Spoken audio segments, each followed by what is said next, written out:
संविधान को मानने वाले या अपने बच्चों के अधिकारों को लड़ने वाले लोग अगर निश्चित रूप से बदलाव चाहते हैं और माननीय काशीराम साहब का सपनों का भारत या बाबा साहब के सपनों का भारत बनाना चाहते हैं तो हमें अपनी जिम्मेदारी को निभानी पड़ेगी। आप लोग मीडिया को जरूर कहते हैं हर बात में, मीडिया की तो आपको जरूरत नहीं है, आपका कोई प्रवक्ता नहीं है, ऑफिशियल कोई स्पोक पर्सन नहीं, किससे बात करेगी मीडिया, बताइए। देखिए एक बात मुझे बताइए कि ये जो अभी हम जिस मीडिया की बात कर रहे हैं, आप वो मनुवादी मीडिया की बात करेंगे या बहुजन मीडिया की बात कर रहे हैं? मैं सारी मीडिया की बात कर रहा हूँ। सारी मीडिया की बात है तो मीडिया ना तो बाबा साहब की थी उस समय की ना, और माननीय साहब की भी नहीं रही, बसपा की भी नहीं रही। अभी जो कुछ मीडिया जो हमारे साथ है वो ईमानदारी से कुछ बातों को सही दिखाना चाहती है।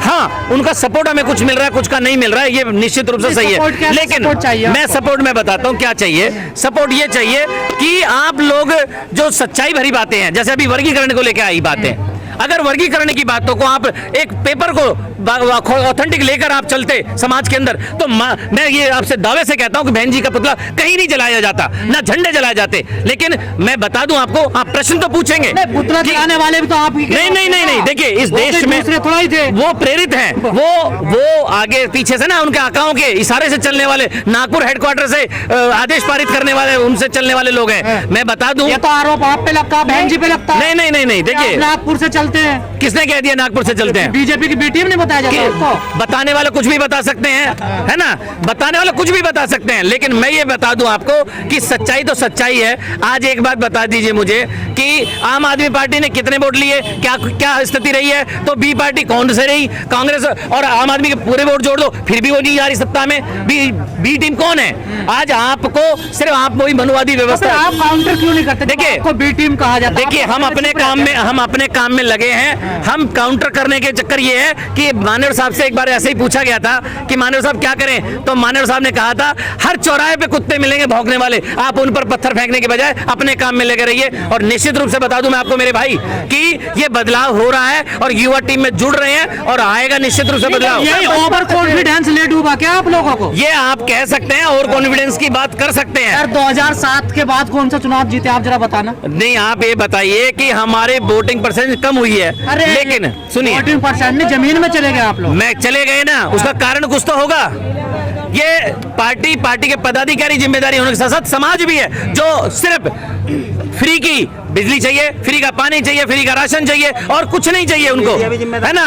दूसरी बात बताता हूं, जिस तरह से इलेक्ट्रॉनिक मीडिया का, जिस तरह से सरकारी मशीनरी का दुरुपयोग करके एक गधे को शेर बनाया जा रहा है, आप समझिएगा। बताइए, समय के साथ परिवर्तन होता नहीं? बिल्कुल होना चाहिए। आपने क्यों नहीं परिवर्तन किया? क्यों नहीं? इसकी कमी रही हमारे पास कुछ हद तक। मैं इस बात को सार्वजनिक रूप से मैं मानता हूं कि हमें समय रहते कुछ बदलाव चाहिए था, वो हम नहीं कर पाए, लेकिन अब इस समय हम उस बदलाव को समझ रहे हैं। हमारे आकाश आनंद जी ने समझा, कुछ युवा लोगों को लाकर जिम्मेदारियां दी हैं और कुछ एक्चुअल रिपोर्टें प्रदेशों से आकर दिल्ली हेडक्वार्टर पहुंच रही हैं, बहन जी तक पहुंच रही हैं। जो खामियाजा गलत रिपोर्टिंग प्रभारी लोगों ने और जो हमारे कोऑर्डिनेटर्स बने थे, इन्होंने अपने व्यक्तिगत स्वार्थ के लिए प्रदेश अध्यक्ष के साथ मिलकर जिस तरह की घपलतें की, जिस तरह की बातों को, सच्चाई को छुपाकर जिस तरह से बेड़ा गर्क पार्टी का किया, शायद अब नहीं होगा। क्योंकि अब जिस तरह इलाज क्या हुआ? उनका इलाज बहुतों का हो चुका है और बहुत रास्ते में है, अभी उनके लिए भी चलने वाले हैं। जी, आपने इलाज की बात करी, इलाज हो गया, लेकिन अभी वर्तमान में हमने देखा है कि दिल्ली के कई पदाधिकारी हटाए गए और बाय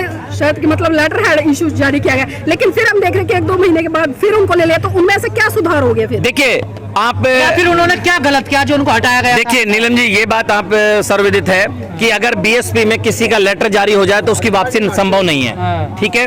अगर वापसी संभव हुई है तो निश्चित रूप से जो ना सुनने की प्रक्रिया थी उसको सुनने की प्रक्रिया चालू की गई है, ठीक है। पहले एक ही पक्ष को सुना जाता था कि अनुशासनहीनता हुई बाहर, लेकिन मैं खुद उसका उदाहरण हूं कि मैं लगभग 4 महीने पार्टी से बाहर रहा, लेकिन जब हमारा पक्ष आकाश आनंद जी ने सुना, बहन जी को सुनाया गया, बताया गया, तो हमारी वापसी की गई।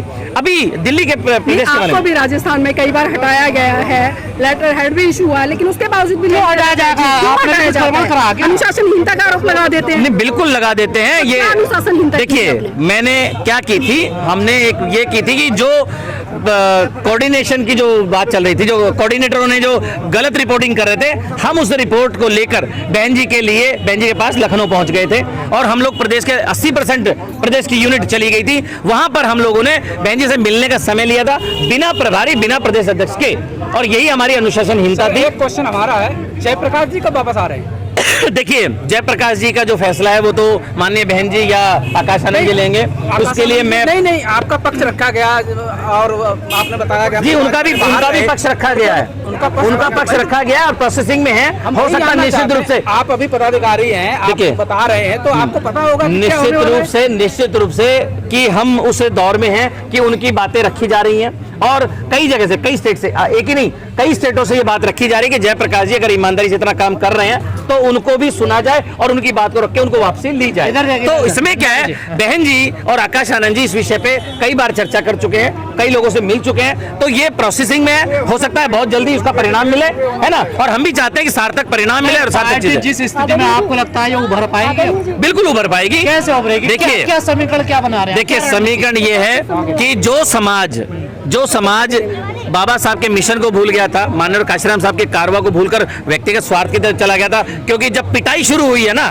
जब पिटाइयां शुरू हुई हैं, बसपा वालों को ये भी नहीं पता कौन सी राजनीति क्या चल रही है, क्या समय चल रहा है, आप उसके साथ बदल भी नहीं रहे। देखिए, ये आप मान सकते हैं कि हम पुरानी चीजों को लेके चल रहे हैं, पुरानी उन चीजों पे ज्यादा बदलाव नहीं है। बजाए जा रहे हैं। नहीं, अब नहीं हो रहा है, अब बदलाव हो रहा है, अब तो डिजिटल भी हो गए हैं और भी कई चीजें हो गई हैं। ठीक है, आप ही लोग थे जब हल्ला कर रहे थे कि 200 रुपए की वो मेंबरशिप कर दी, अब तो 50 रुपए की आएगी। अब तो आपके मुंह से नहीं कहा गया कि सिर्फ 200 की करके कम करके 50 कर दी।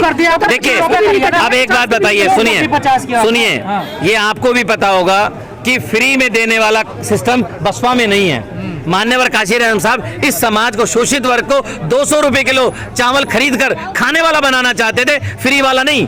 आज उसकी जरूरत है। अगर जो मैं 50 रुपए की अगर सालाना वो अपनी मेंबरशिप देता हूँ, तो समाज बना कहा, आज भी वो समाज 5 किलो राशन पे भाजपा को वोट डाला था, केजरीवाल को वोट डाल देता है। यही समाज की वो है कि वो समाज अपनी वोट की कीमत को नहीं समझ पा रहा है, अपनी वैल्यू नहीं समझ पा रहा है और आने वाले बच्चों की भविष्य को नहीं समझ पा रहा है। समझा कौन रहा है सर? देखिए, समझाने वाले हैं आप जैसे बहुत सारे लोग। मैं इस चैनल के माध्यम से कहूंगा, नहीं, आप नहीं, आप में मैं भी हम ही खाएंगे, आप में हम भी शामिल होते हैं। मलाई का टाइम आएगा तो मलाई आप खाओगे। देखिए, ऐसा है, आपके और हमारे लोगों में एक ही बात है, आप भी और हम भी। कैंडिडेट से मुर्गा आप खाते हो, लड़ाई हम लड़ा सर को। अच्छा, एक मुझे बता दीजिए, पिछले 1.5 साल के अंदर एक भी कैंडिडेट लाके बता दीजिए जिसने मुर्गा खिलाया हो। और ये काय की लड़ाई? मैं कह रहा हूँ ना, आपको तो अफवाह चाहिए बेकार की। वहाँ भी धक्के खा के आ गए हैं, यहाँ भी धक्के खा रहे हैं, अब परेशान है कि कहाँ मैं अपनी फ्रस्ट्रेशन निकालूं। भक्तों की फौज खड़ी होगी बसपा में भी। नहीं, देखिए, अंध भक्तों की फौज पहले भी थी, हर पार्टी में थी, यहाँ पर भी है। मैं इसमें ईमानदारी नहीं, मैं मानता हूँ ईमानदारी से। अगर बिना सोचे समझे अगर हम उसी गलतियों को दोहराते रहेंगे तो अंधभक्त हैं। लेकिन ये अंधभक्ति विनाश का कारण नहीं है। बिल्कुल है, और हम हमारे पीछे जाने में बहुत बड़ा कारण ये भी रहा है कि हम लोग ने बदलाव नहीं किया। लेकिन नहीं, बदलाव पहुंच गए। अरे सर, आप देखिए, या तो प्रश्न का जवाब पूरा सुन लें, फिर आप अपने प्रश्न को करें। अगर किसी चीज को, प्रश्न को पूरा सुनने के बाद उत्तर सुने, फिर पूछिए आप आराम से, आपको संतुष्ट करके भेजा जाएगा। तो और भाई कहाँ मानते हमसे कोई कमी हुई? किसने कह दिया? कौन मानता? किसने कह दिया? हमारी कमी है ना कि हम आपकी ये बातों को सुन रहे हैं। हमारी कमी है ना कि हम लोगों तक नहीं समझ पा रहे हैं, हम लोगों को फ्री में नहीं दे पा रहे हैं। हम मानते हमारी कमी को कि हम उस निचले पायदान पर उस बच्चे को नहीं समझा पा रहे हैं कि भैया क्या जरूरत है आज के समय में, उस गरीब को नहीं समझा पा रहे हैं कि संविधान जरूरत है, तेरे बच्चों को अधिकार जरूरत है। वो तो पीने में मस्त है, वो मनुवादी व्यवस्था में मस्त है, अभी कावड़ों में मस्त था, अब उनमें क्या नाम है, नवरात्रों में मस्त है, अभी दिवाली में मस्त हो जाएगा। एक बात सुनिए, लोकसभा चुनाव में आपने क्यों नहीं कहा कि हम संविधान को बचाएंगे? क्या कांग्रेस ने क्यों कहा? समाजवादी पार्टी ने क्यों कहा? एक बात मेरे भाई, आप मुझे लगता है पाकिस्तान से आए हैं, आपको ये लगता है, क्योंकि मैं ये आपको बता दूं कि बसपा अगर अपना जो मैनिफेस्टो वो संविधान को मानते कि अगर हम सत्ता में आएंगे तो पूर्ण रूप से संविधान को लागू करके रहेंगे, जैसा यूपी में पहले हुआ ऐसे ही परिवर्तन करके लाएंगे। आप भाजपा के नेताओं की तरह स्टेटमेंट देने लगे, कोई सवाल पूछ रहे तो पाकिस्तान। नहीं, मैंने ये नहीं कहा, मैंने ये कहा उनको ये पता नहीं है कि उनको ये नहीं पता कि सर्टिफिकेट बांटने लगे। मान्यवर जी, DSP दिल्ली में 270 सीटें निगम पार्षद के, 70 सीटें विधानसभा की। हम देखते हैं जब जब चुनाव आता है तो नारे लगते हैं कि हम बहन जी को प्रधानमंत्री बनाएं, लेकिन विडम्बना है कि एक निगम पार्षद की सीट ही निकाल पाते हैं आप। देखिए, आपका दुख और हमारा भी दुख हम मान सकते हैं, और हम जिन चीजों को तैयारियों में कर रहे हैं, हमें बदलाव चाहिए। और मैं ये बोलूंगा कि जिनको संविधान से प्यार है, जो संवैधानिक अधिकारों को मानना चाहता है, अपने बच्चों के अधिकारों को बचाना चाहता है ना, तो चाहे किसी भी धर्म का हो, किसी भी जाति का हो, उसको इस नीले झंडे में आना पड़ेगा। नहीं तो मैं आपको लिख के दे सकता हूं, आप अगर आकलन ईमानदारी से लगाना शुरू करें तो आपको सच्चाइयां कुछ और नजर आएंगी। ये क्या परिणाम देंगे सर इस बार? देखिए, इस बार आपको पॉजिटिव परिणाम जरूर नजर आएंगे। जमाना जब ऐसा तो नहीं होगा, हर बार ऐसा ही होता है। देखिए बीजेपी की ऐसा तो नहीं, मैंने ये तो नहीं कहा, से मिली हुई है। हमने ये नहीं कहा, हमने ये कह रहे हैं कि आपको परिणाम इस बार निश्चित रूप से अगर आएंगे, लेकिन एक साथ तो चाहता हूं मैं आपको किस आधार पे कि आप भी जिम्मेदारी निभाएं, मैं भी जिम्मेदारी निभाऊं, आप भी जिम्मेदारी निभाएं, तो निश्चित रूप से सर, सार्थक मीडिया परिणाम। पूरी जिम्मेदारी निभाती है, लेकिन विडम्बना किसको कोई एक गिलास पानी तक नहीं पूछता। लेकिन मीडिया का रोल, पत्रकार का रोल पत्रकार के रूप में ना रह करके एक भारतीय नागरिक के रूप में, एक बहुजन सदस्य के रूप में अगर जब आप निभाते हैं, क्योंकि पत्रकारिता में जब माइक लेते हैं तो आप 4-6 घंटे ही लेते हैं, उसके बाद का जो समय होता है, अगर वो भी आप ईमानदारी से हमारे साथ दे दें तो निश्चित रूप से आपको पॉजिटिव परिणाम मिलेंगे।